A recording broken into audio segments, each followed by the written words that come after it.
for us to create an environment where they feel heard and seen, where they know that what they're doing is contributing to something larger than just themselves. They know they're at an organization that cares about them, that wants to see them succeed, and is giving them so many different ways to grow in their career. Those people are going to work so much harder.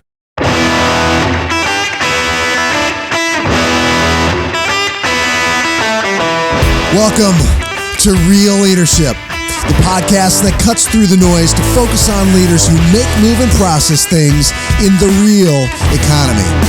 Together, we'll discover the strategies and hard-earned lessons from pragmatic, gutsy leaders who operate in a world that is more steak than it is sizzle. Right here, we dive into their stories, challenges, and triumphs to go beneath the surface to the very heart of leadership in the real economy. I'm your host, Jim Weaver, Chief Operating Officer of the Onan Group, where we believe that real leadership does indeed matter. Let's go.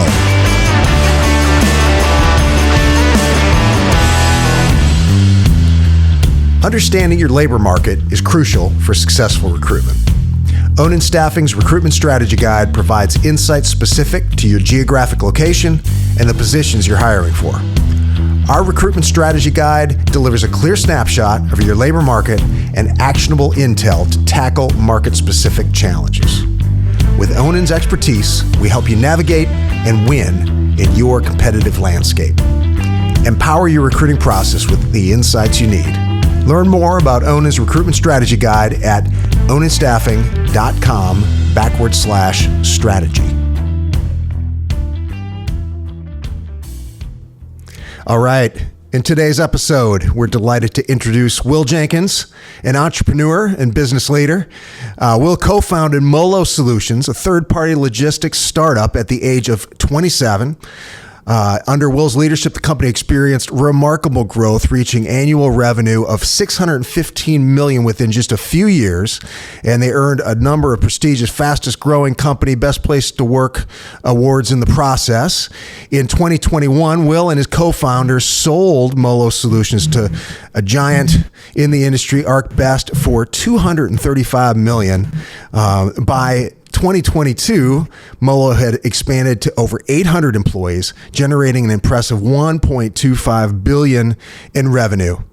In May of this year, Will took a little left turn and made the decision to part ways with Molo and started a new chapter as a consultant, sales coach, and investor. And I think we'll dig into the other stuff he's into. Welcome, Will. Thank you for having me. I appreciate it. And thank you for the great intro. Yeah. Good. Well, it's an impressive career track so far. You're still a pretty young guy. Thank you. We're your Molo run is really impressive, and I am really curious about what you're up to now and your perspective, having stepped away. But I really would like to turn back the clock first and go back a little bit. So you grew up around Chicago, right? Yeah. So I'm from Maywood, Illinois. For anyone that's familiar, it's the west side of Chicago, about 10 miles west of the center of the city, close to Oak Park. Okay. So, but yeah, I'm from the city. Okay. Yeah.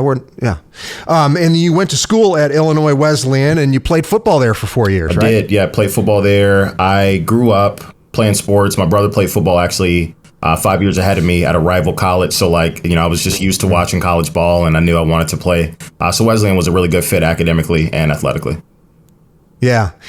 I like obviously playing at that level is cool, but I tell you, the thing that tweaked my interest looking at your bio is the job you held while you were in school. You did the classic warrior direct sales gig, didn't you? I did. Tell us about that. Yeah. So when I was 18, about 3 days after I graduated from high school, I got a call to go interview for a role at Vector Marketing, which is the company that sells Cutco kitchen cutlery. And it's a very prominent summer job that a lot of high school and college students have. I hadn't heard of it until I got the call. Was recommended by a friend. And then I went through training and I'm like, I have no idea what I'm doing here. The training was really good, but it was by far and away the hardest thing I had done, at 18 years old, because it was direct sales, all cold calling. They give you no leads. They don't hand you any business. And to this day, whenever I talk about my journey and how I've gotten to where I am, that shaped my career without a doubt. The things that I was able to learn at 18 around how do you build rapport, how do you handle objections, how do you battle adversity. And the funniest thing to me is that I went to a really small high school. High school had 400 students. So each class has about 100 kids. You know everybody.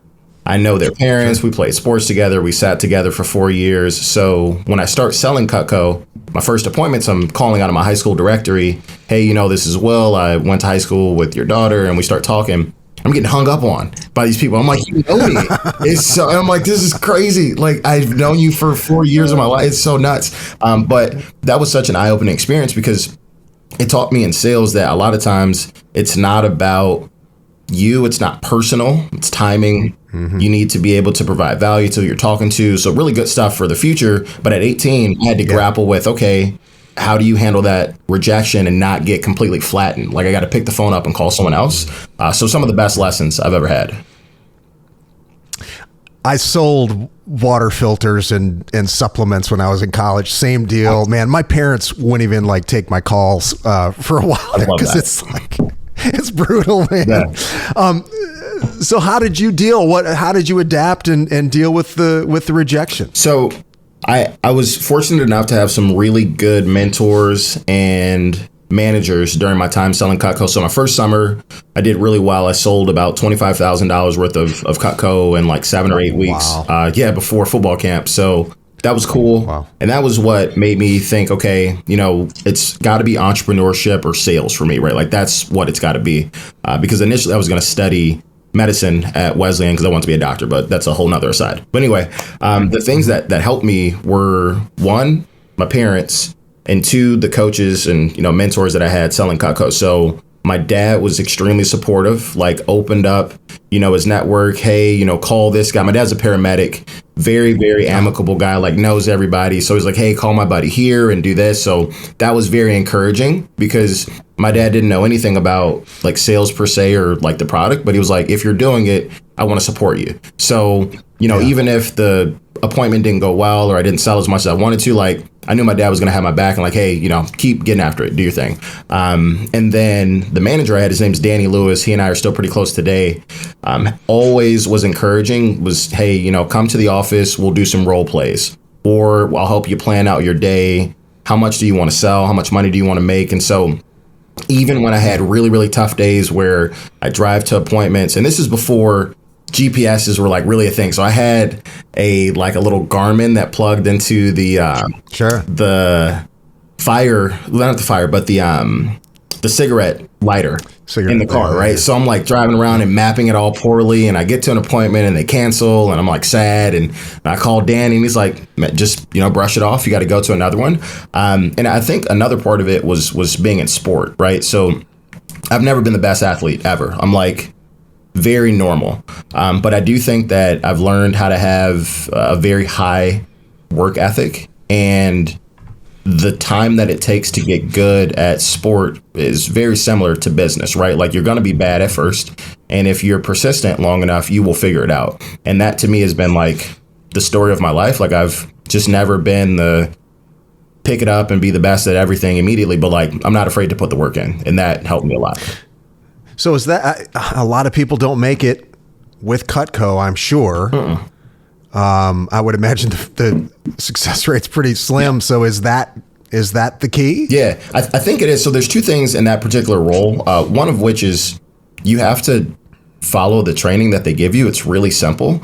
And this helped me a lot long term with coaching sales reps and higher level, more strategic selling, because I learned at 18 what a target customer was. I knew what a good customer was. I knew what a bad prospect was. And so throughout my career selling Cutco, I managed offices. I actually had an office downtown Chicago, had 80 sales reps. It was a lot of fun, but my reps that were successful called the target style of customers. And for Cutco, a target customer is someone that is typically over 30, they own a home, and they're married. Now, that's not to say that people who don't fit those three characteristics aren't going to buy Cutco. It's just it's less likely. And so I just called people that I knew were over 30 that were married and owned a home, and they bought Cutco because they were homeowners that like to cook, and they spend a little bit more money on certain things, and so that to me I think was helpful. And then also just being able to like follow directions. Like I'm used to being coachable, and so I'm sitting here listening to like really successful sales reps that make a ton of money, and they're saying, "Hey, this is what you need to do. Here's how you plan your day." And okay, cool. Like if that's what you say I need to do, I'm going to go do that. I don't need to reinvent the wheel. That's the Zig Ziglar. If you want something somebody's got, you do what they did to get what they got. 100%. Right? Yeah. Recruiting top talent is tough. Onan Staffing focuses on people, offering exceptional benefits to attract and retain dedicated workers. Partner with us for flexible, data-driven solutions. Visit onanstaffing.com to learn more. All right, let's walk us through. You graduate college, and walk us through the progression. Kimberly-Clark, Coyote. And then we'll talk about the transition into Molo. Totally. So my experience selling Cutco really helped me for all of the roles I interviewed for when I was in the process of finding a full-time job while I was at Wesleyan. So my first role was with Kimberly-Clark, and they make Kleenex and Cottonelle and all that stuff. And so I actually got that position because an alum came to Wesleyan to interview for a financial analyst position. I talk about this a lot too, because in the interview process for kids that I mentor and whatnot, I try to help them understand how to tell good stories, because that creates opportunities. And so I interviewed for a financial analyst position, and I got a sales job because the person I was interviewing with was like, "Hey, that is really great experience, and you could go do the financial analyst position, but I think you'd be better for this job." And so I went down to Atlanta. I interviewed for that role. I took it. I was really excited to get down there. I didn't know anybody in Atlanta. And it was an incredible opportunity to work with an organization as large as Kimberly-Clark. They are probably a $16 billion company today, maybe larger. Yeah. And I was a small drop in the bucket. But the resources an organization has like that, crazy. So I get the role. I start in July. I go through a month-long training, and it's like hands-on, right? I've got a training mentor and all these really regimented things, and it taught me how to sell professionally. And that helped me a lot as I began to get into higher level strategic sales, because at 22, I went through really rigorous training to talk to people that candidly, like, I was not prepared to talk to at 22, but I had to go through that process to be able to do it. So I was really, really grateful for that. And Kimberly-Clark was a great organization. But if you haven't maybe noticed, I'm a pretty ambitious individual. And so I just didn't think I was going to climb the corporate ladder at KC for as long as it would take to get to where I wanted to be. Yeah. So I looked for something different, and I had a lot of friends that worked at Coyote. I had no idea what transportation was outside of the fact that I saw trucks on the road.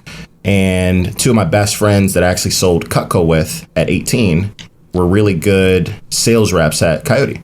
So when I left Kimberly-Clark, I said, "Hey, you guys seem to be making good money. You're happy. You're always doing like cool stuff. Tell me a little bit about this organization." And so I got an interview there I think I interviewed in like November of 2013 for a carrier sales role, which that's a sales rep that talks to drivers and helps facilitate shipments from point A to point B. So I took that job. I started in January of 2014, and I spent 2 years in that role, and I absolutely loved it. The money was good. It was very fast paced. It was competitive. I was also team oriented, which is something I've been on teams my entire life. So that was pretty cool. Yeah. But it was really, really nice to be in a fast paced startup style organization where I felt if I put the work in, if I was willing to do the work, I would be compensated fairly, and that opportunities existed, outside of the current role that I had. And it was a blast. So I did that for 2 years. And then I got an opportunity to manage on the other side of the business. So there's two distinct sides, typically carrier side and customer side.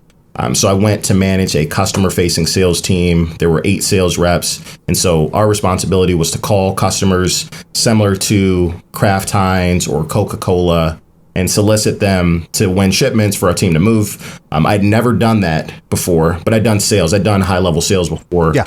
So the transition wasn't terribly difficult. I understood the industry. But funny enough, I was the first person at Coyote that they moved straight from the carrier side of the business to manage on the customer side. So traditionally, you'd have to go sell and be in the role for a while. But I was fortunate enough to, interview for the role and get it and be able to kind of cut my teeth on that side of the business. And it was where that was where I was fit to be. Accomplishing diversity, equality, and inclusion directives can be challenging. Excelsior Staffing, a certified MBE providing staffing solutions for light industrial sectors, has been helping companies like yours find success since 2007. Strengthen your diverse team with Excelsior. ExcelsiorStaffing.com. So how did the Molo startup come together? Yeah, so I was at Coyote until January of 2017. And in January of 2017, I left to go to a company called Transport America. They are a pretty large asset-based player based out of Minnesota. And they recruited me to help build out a brokerage they had recently purchased in Ravenswood, like Northern Illinois. It was a really cool, or Northern Chicago. It was a really cool opportunity, a director level role. I was 26 at the time. So I'm like, great career jump, and the money's good. Like, let's go do that. So that was pretty sweet. I spent 4 months there before Molo came to be. And what was interesting for me at that role was that it taught me a lot about the core values of an organization that make me feel whole and enjoy what I do on a day-to-day basis. And like I love employee development. It's something that I've really done for since I was like 18. Like, I've coached and mentored people. I think that really good training and onboarding processes are key differentiators for organizations. And so going to a place where we didn't spend a ton of time doing that and it made it harder for people to excel at their roles was challenging. So I was like, man, obviously I really care about that. So that's, got to be a piece of wherever I go. And so I took... So you kind of saw what not to do. Yeah, correct. Not to say anything poorly about the organization. I learned a lot, but there were just some things that I didn't align with. And so I actually took a backpacking trip similar to what I'm on right now, but not quite as long. And I was in Europe walking around and trying to think, hey, like, what do I want to go do next? I came back to the States. I left Transport America and I sat down and had a couple of conversations with a few colleagues, one of which, his name is Andrew Silver. He was our CEO at Molo, and he was actually my manager at one point when I was at Coyote. So when I was a customer sales manager, he was the director for the Chicago office. So he and I worked really closely, played a lot of intramural sports together. Like, we were super close. And we started talking about what it would be like to start an organization like Molo. And there were also two other individuals involved, Stephen Mathis, who was a carrier sales rep at Coyote. He and I worked together there too. And then our president for a while with Molo, his name's Matt Vogrich. He and Andrew went to Michigan together. And so, we're sitting down talking about, what's it look like to start this organization? Do we know what we're doing? How are we going to be different? And that was April of 2017 when I got involved to start working on the business. And then we launched in July of 2017. It was myself, Matt Vogrich, and Stefan, and Andrew was not involved because he had a non-compete. So he sat out until the end of his non-compete and then joined us in March of 2018. So what was the thing that tipped the scales for you guys to jump off and do this? A couple of things. So in our industry, there are a few pieces of what you do that make you different, but not a lot of people do them very well. The first piece, in our opinion, was how we treat our customers. Now, you would think that is got to be the easiest thing to solve and everybody's got that figured out. But transportation's such a cyclical business. It has a lot of ebbs and flows, and there are a lot of gray areas. It is the grayest business I've ever worked in. And what I mean by that is contractual obligations don't always mean contractual obligations. So, you work with a customer and they say, hey, you're going to get 1,000 shipments during this duration of time, and you might see 100 because their forecasting was off. Or, a customer gives you a shipment and you commit to a particular rate, and then the market fluctuates. Now it's more expensive to cover that. And so you have to make a business decision. Hey, do I want to cover this for that money and lose? Do I want to give it back? Do I want to call the customer? And so what's interesting about that is most organizations will say, man, if we're going to lose money on it, you got to give that business back, right? Like, Jim, I'm sorry, but this Fort Smith, Arkansas to Miami is costing me $500 more. I can't do it. And the number one thing we said in the beginning was, if we make a commitment to a customer, we're going to execute it regardless of market volatility, right? So it's not my customer's fault that I misquoted a shipment and they used my pricing to forecast what their cost would be. It's not their fault. Now, does that mean you have to make really intelligent long-term decisions? Absolutely. It's not easy to do because you don't want to commit to shipments, or really you look at it at the account level. You don't want to commit to accounts that you're not going to be able to see any upside on. You have to make money, but you cannot be short-sighted. So that was the first thing, right? How do we go to market and make it abundantly clear that if a customer gives us shipments, we're going to execute them better than anyone else, regardless of what's going on? That was the first piece. That would be tough in your industry. What I understand about it, it can be kind of a commodity industry. Oh, yeah. People undercutting each other, right? So you have that cost pressure to price aggressively to get it, but you're going to stick with your commitments. That had to have been difficult to strike that balance. Totally. It is challenging. I think the beauty of it is it's still such a relationship-driven business that if you are able to build relationships with the right shipping partners that value the service that you bring, you're able to balance out some of those challenging losses. And also, not every customer operates the same, right? So there are some customers that aren't as large as the Fortune 500 organizations that are very, very cost conscious. And so as you build relationships on both sides, you have larger shippers that you move volume for, and you're going to have to play the ebb and flow volume game with pricing volatility. Then you have smaller shippers that aren't quite as sophisticated. They don't have the same level of pressure from everyone saying, hey, you got to drive costs down. If you're attacking the market properly, you're balanced between those two as much as you can be so that you can offset some of the losses with more profitable customers. But long term, the larger customers, you have to have them. You've got to be able to work with them throughout market volatility, because today the freight market is extremely depressed, right? It is one of the slowest times that people have seen in quite a while. We saw an amazing peak during COVID that was unprecedented. And so a lot of organizations planned as if that may be the new norm, and it most certainly is not. And so today, organizations that you may have had a hard time covering freight for during that time because it was really expensive, you need them. Because if you don't have that contractual volume, you don't have any business, right? So it's a tale of two sides of the coin, right? Like, how do you manage that? And we knew in the beginning that if we managed our freight and committed to customers at that particular level, that we'd be able to grow. It obviously worked out. There were a lot of people that said, you're not going to be able to do that. Customers don't care. They couldn't have been more wrong. So that was the first piece. Right.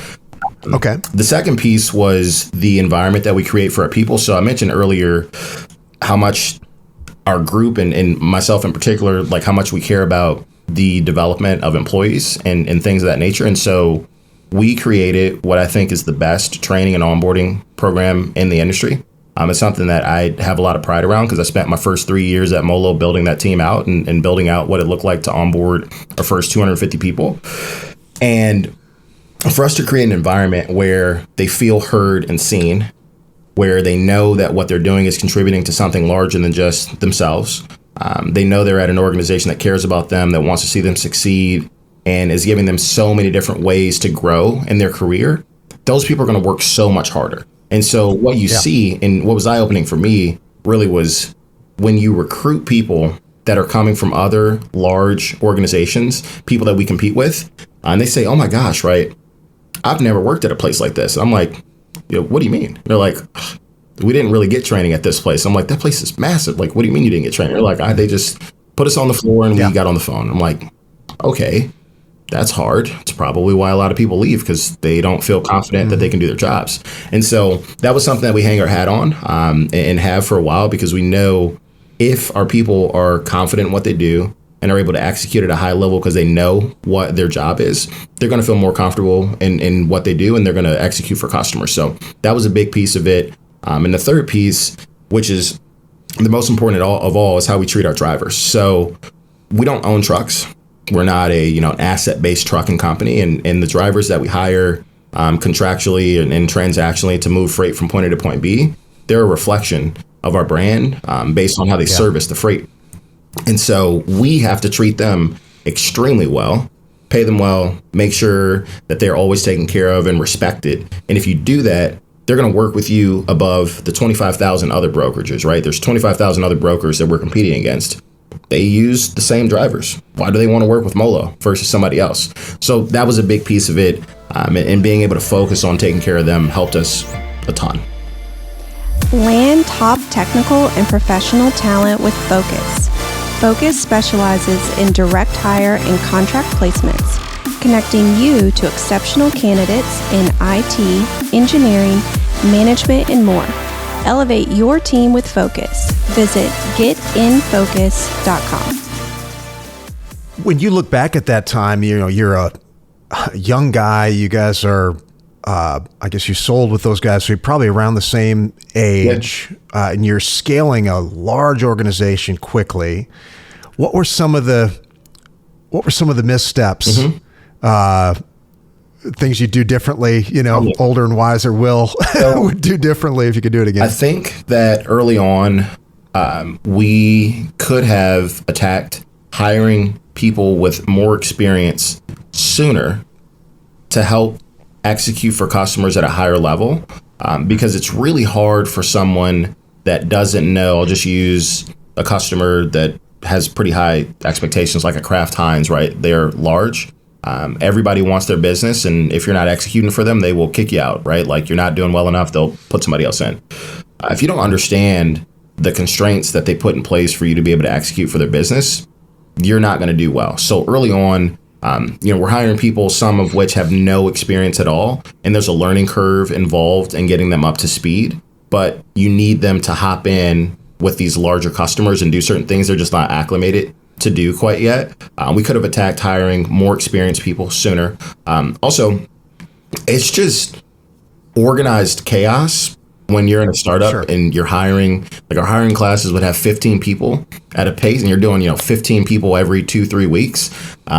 Just intense hiring. So in terms of being able to nail that down, we're better at it, or the organization is better at it today. But really being able to hone in, how do you make sure that it's always exactly the same, which you get to over time, but the first year or two, it's really hard to replicate that. You're holding and you're spinning plates trying to make sure that they don't break, and it's really hard to manage all of it. So those are things that we could have executed better. And also, sometimes you have to slow down to speed up, right? So we were at $615 million in revenue when we sold the company. That it took us 4 years to get there, and then it took us 5.5 years to become $1 billion company. But that doesn't mean that there weren't insane growing pains throughout that process. So sometimes you have to look and go, okay, is it better to slow down for a quarter and make sure that all of our processes are aligned and our team is exactly where they need to be able to execute? Is that better? Or do we want to just keep attacking at the aggressive pace? Now, hindsight's 2020, and it all worked out, so that's good. But at times, you think, gosh, right, I don't know if anybody here can breathe because it's so busy and so fast paced. So those are things that I think about as I consider starting another organization. How do you scale responsibly and make sure that your team's equipped to be able to go do it? But sometimes they just won't be. You just have to go do it. I would imagine early days, training and development is really important to you, but you couldn't have had a slick program out of the gate. It must have been just extremely hands-on, right? Totally. It's just you guys working side by side, shoulder to shoulder with your team. Yeah. So what was your role in the business? How would you define your role? Yeah, so the first 3 years, I focused primarily on our training and development and business process type things. So I built out our training program. I helped build out our carrier sales team, our customer operations group. I built out our after hours tracking and support team. And that was one of the best experiences I could have asked for.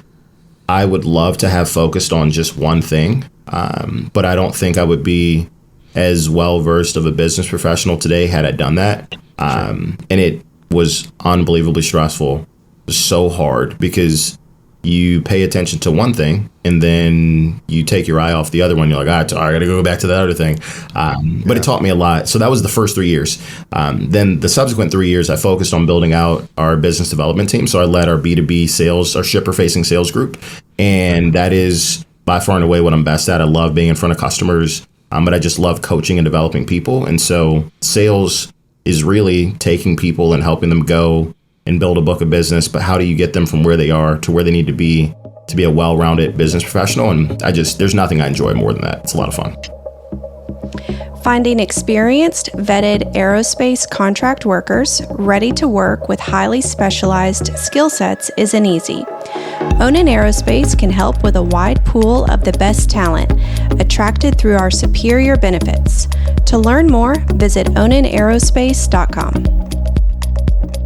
You've done a lot of sales yourself, done a lot of sales coaching. I know you're doing some of that now even.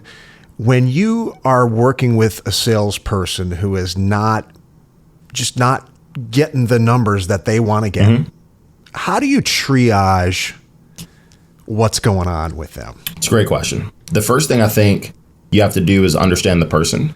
And I learned this early on in my sales management career, because in order for you to connect with someone and to help them grow, they have to trust you.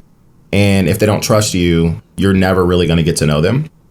You want to understand the underlying challenges that are maybe holding them back. There could be something in the personal life and the background that's going on that's like making it harder for them to perform. But if they don't trust you, they'll never open up to tell you that. So the first thing to me is, do I understand the person? Because if I understand the person, it's easier for me to diagnose what the challenge might be. Okay, so we check that box. Now, typically, it's either a skills issue, so they are not skilled enough in a particular area to move forward business or to close business, to prospect, right? Is it a skills issue? Are they not fit for the role, right? Are they not the kind of person that is able to make cold calls or get up and present in front of customers or do strategic analysis to be able to present something to someone, right? Is it a fit for the role? And once you figure out what that is, you have to start coaching to that need incessantly. And that person needs to be committed to building those skills to get better. So it's not, it's a two-way street, right? Hey, I've identified that this person's really good at prospecting. They can get people on the phone and they know how to find good opportunities, but they just cannot get them past the finish line. They can't do it. I've had reps like that, right? Okay, great. So we realize that this person they're having a hard time closing. I need to role play with you. How do I get this past the finish line? And not just like once a month. It's like every day until we see tangible improvement. And as I'm showing up, it reminds me of going to the gym and having a trainer. Like, I'm committed to this process of you getting fit and doing, whatever you want to do. I need you also to be committed, right? And you start to see really quickly which of those reps that are struggling are committed to the process to getting better at what they're doing. Because if they show up daily, I'll tell you a story. One of my favorite reps I've ever worked with came from the operations side of the business, which is more, it's like the style of work where your work comes to you, so you don't have to be very proactive. Came to sales, and it's his first sales role. And I start managing him. He's like maybe 4 months in. I'm like, all right, we're going to cold call. We get on the phone, and very, very shaky, not very confident. I'm like, it's all good. We'll make another one. Very, very shaky, not very confident. This was March of 2020. We spent the rest of the year, every day, 30 minutes, we're going to cold call. We're just going to cold call customers and you're going to get comfortable. And then we're going to role play actual calls with customers. So I'll be the customer and you be you, and you're selling me Molo.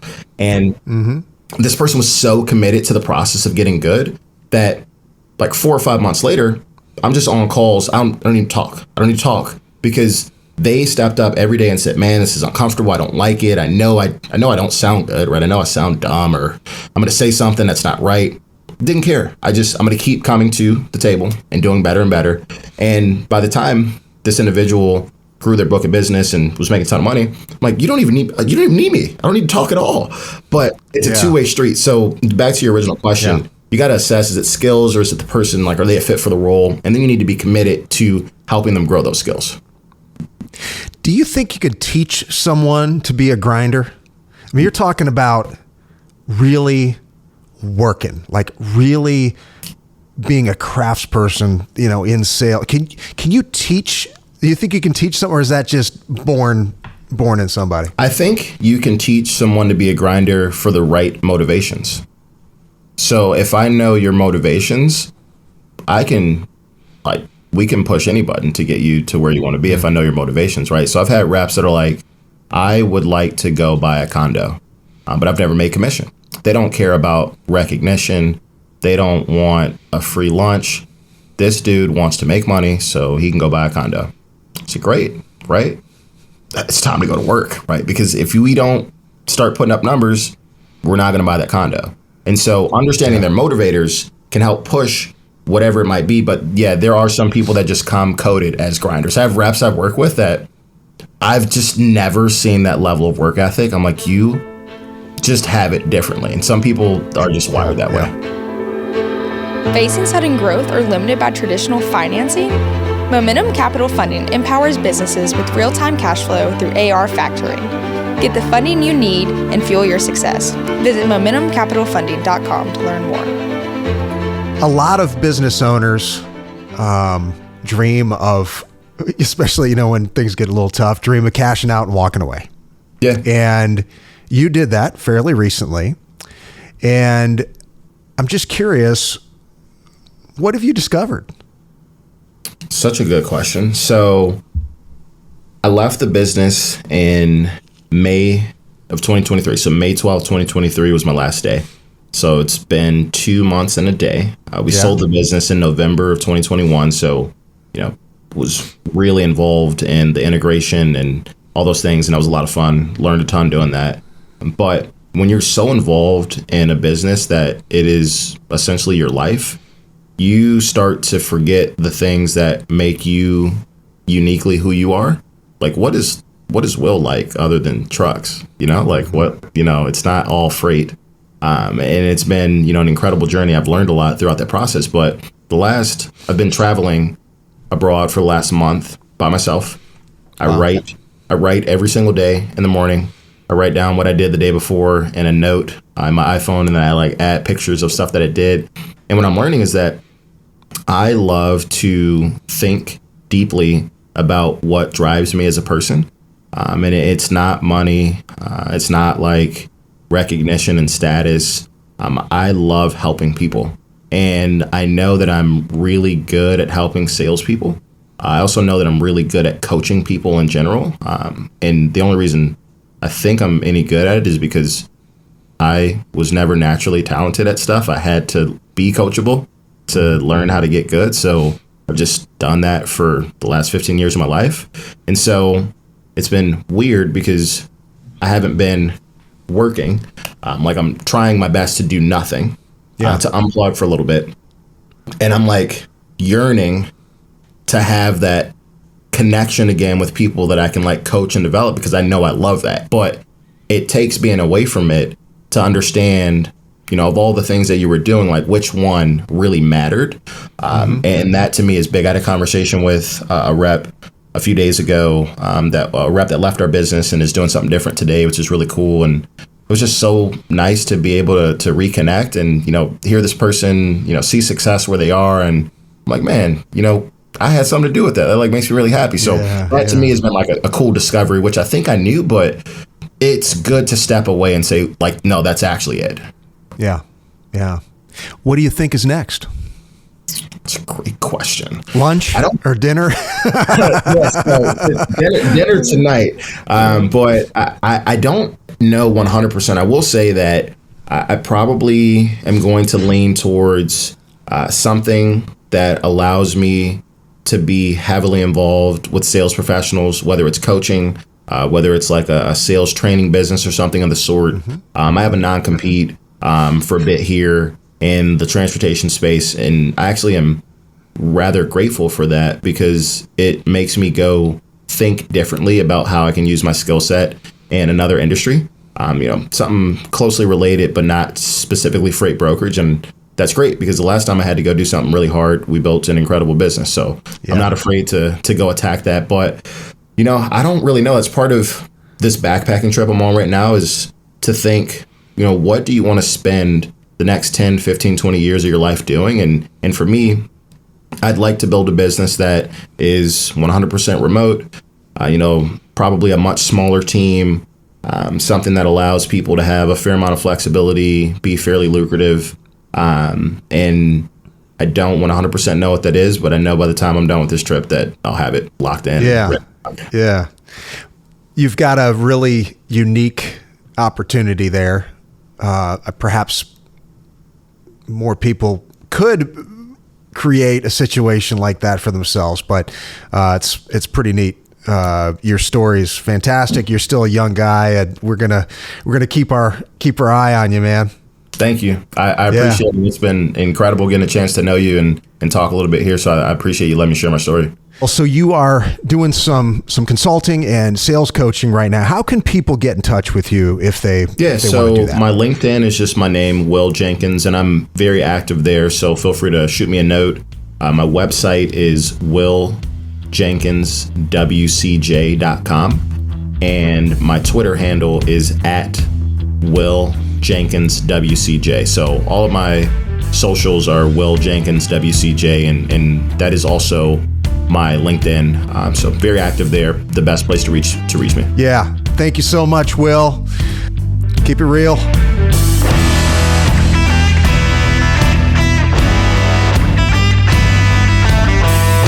Thank you for listening.